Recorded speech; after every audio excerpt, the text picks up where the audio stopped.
Hey there folks, today I'm going to be showing you how to replace the cabin air filter on all 2010 through 2017 Chevy Equinoxes and GMC Terrains.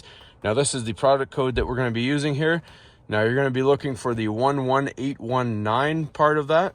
The MCF part of the model number might change depending on the supplier.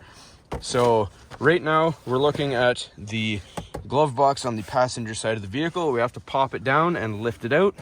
So you simply open it up, and you're going to slightly kind of half close it and then pop it, and you got to do the same thing for the other side.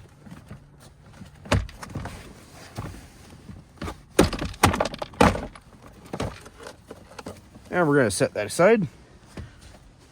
All right, so this is going to be the view behind your glove box if you have a 2010 through 2017 Equinox or Terrain. The only difference is you're not going to have this wire with this box. That's just a dash cam that I wired up and tucked away. So right here is your blower motor that's responsible for bringing the air through your vents.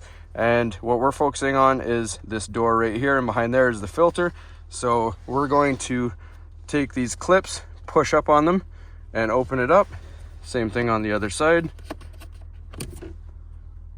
And the door opens.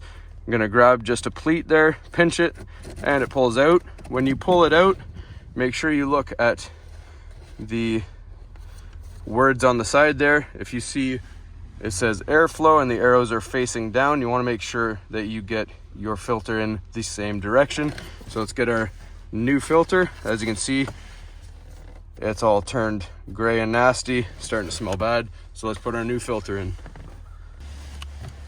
All right, so with our new filter, we have our airflow and our arrow going down. That's the way it's supposed to be. Now we take our door here, open it up, and we slide our filter in.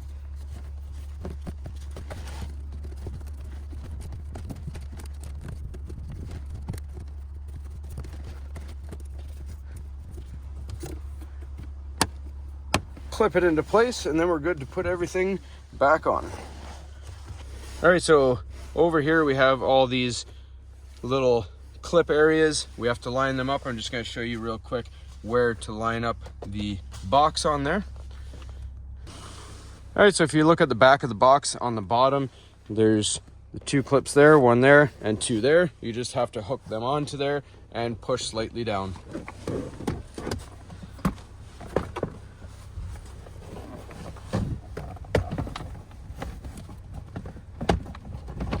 So I find it easier to put it slightly closed, then lift it up, push it down, and you'll see the lines will line up nicely if you have it clipped on properly. And you're good to go. That's all there is to it, folks. Hopefully you found this helpful. As always, please don't forget to like and subscribe.